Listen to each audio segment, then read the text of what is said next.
Alright, so I have my 80 grit sandpaper for my hand sander here inside my apartment. It's midday, about 2 o'clock in the morning, in the afternoon, I mean. My morning, I'm a night shift worker. And we're going to just do a quick pass on all this rough area. Main thing is to knock down everything that's high.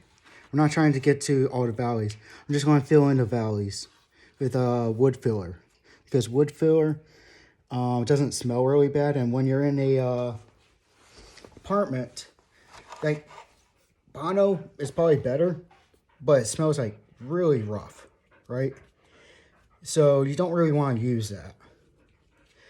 And well, but this wood filler that I'm going to link works really well, and doesn't have any much shrinkage.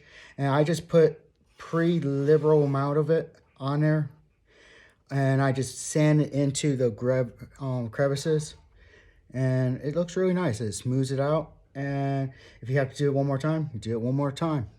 This is the process. All right, so both these pieces are done. Did a little bit with the old school hand sander that's plugged in from Skillet, but I'm kind of going away from it. Starting to go with this Milwaukee cordless. Starting to really like it. Get into the crevices for cosplay. Really good. It does have this untraditional sandpaper that's really different. And it holds up a lot better. If you hear my dog, sorry. But once again, it's battery packed, so you get limited use. So give and take. Next part, I'm going to weld these two pieces together. And once I weld them together, you got,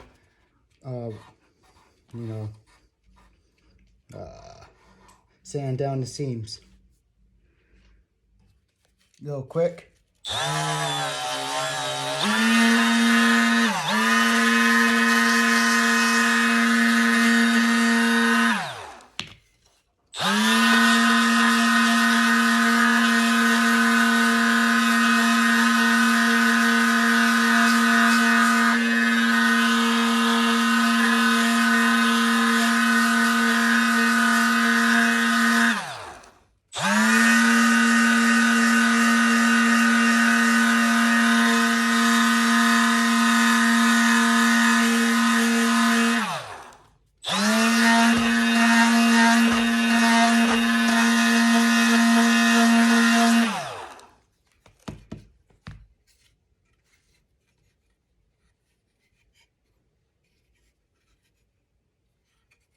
All right, now we're going to weld this bad boy together.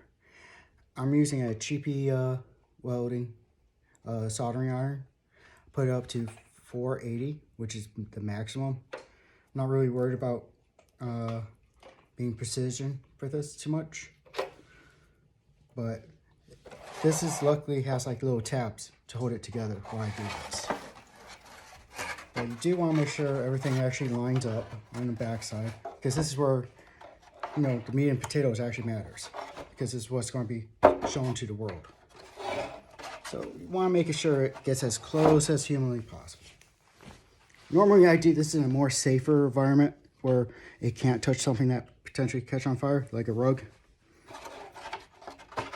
But I want to make sure everything gets nice and close and tight, right? Tight like a tiger. I use my body strength to push everything together and just get nice and good tight in there.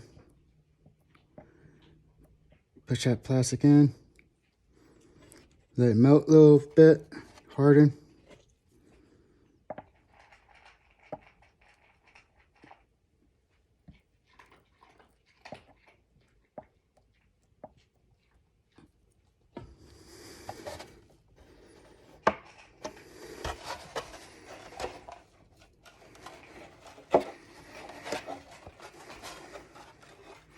I'm going to do it for same for up here.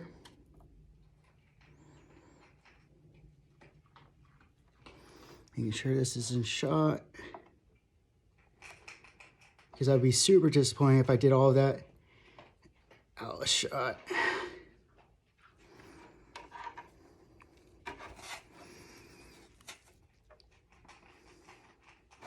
Now I'm only doing small things here in a somewhat controlled manner. I'm going to fill up the whole entire gap, the whole entire line in a little bit. But right now what I'm focused on is kind of holding it together just a bit while I do the main work on the inside that's going to be ugly.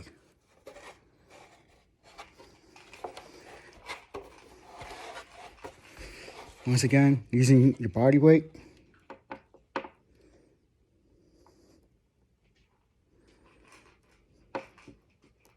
You want to go in as deep as you can, especially if you don't have a staple gun, which I'm going to show you guys in a little bit. Now these are plastic tabs, so I could go really deep in there.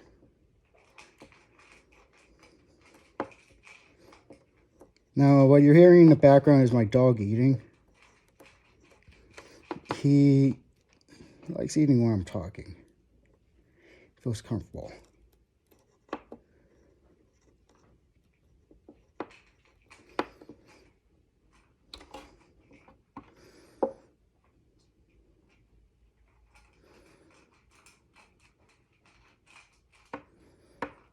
Now I'm doing hopefully I did that in frame. Doing like top, bottom. Just kind of tapping it in.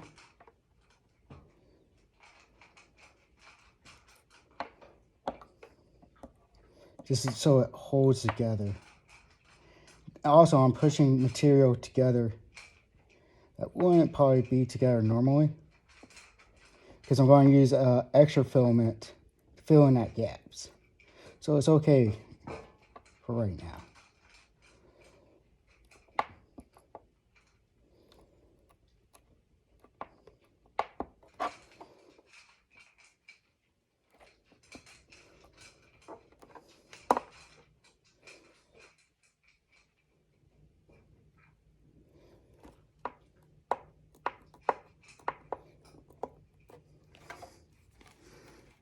This is far from being done, but it's at a stage where I could use my staple gun to push everything together, so it's even better.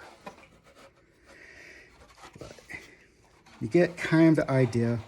So I'm going to do the rest of this off camera, so you don't have to watch me do this. Alright, so when I was talking about a staple gun, this is what I was speaking about.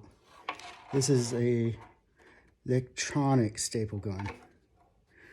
When you pull this trigger, it applies electricity and heats this up really, really quick. Like, you're going to see how quick this gets hot. Right now, this is not hot. Nothing happens. But once I apply electricity to this sucker, psh, it's going to happen quick. Haven't pulled the trigger yet. Pulling the trigger now. Smoking. It's inside the object. Boom. It's in. And nothing's happening. I could load this in quickly without a problem. And they come with all kinds of squiggly line staples. I don't know if that's the correct term for them, but that's what I'm calling them. And if you want your print to hold, this will hold.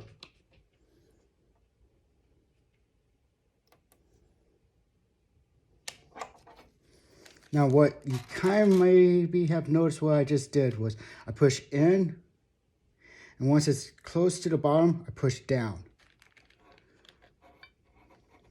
Now you may be confused with the terminology, but in and down. In is in like this. In is like boop into the object, then down like this. So in and down. So it's harder for it to work out one day, if just in case it decides to start working out. I don't plan on wearing this on like ruck marches or some craziness. God forbid. But I want to make sure it's stuck in there good. Ain't got nowhere to go. Now you're wondering, oh, there's like metal spikes go into my back and neck. That sucks. Well, yeah, you gotta cut them off. So you have to think, like, do I want to put something on this curve? That sounds like it would be a nightmare to cut off. Yeah, it would be a nightmare to cut off. So think smartly, think logically where you're going to put this stuff.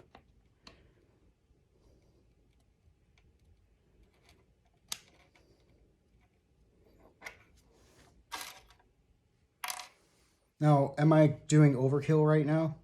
Possibly. One last one in the bottom.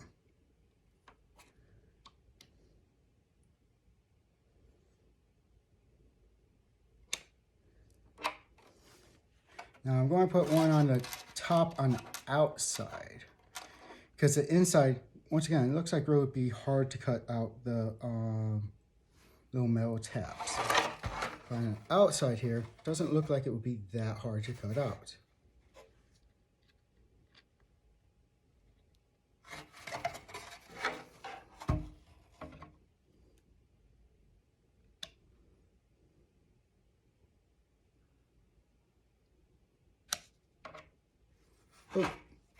So I have one in the lower bottom, up.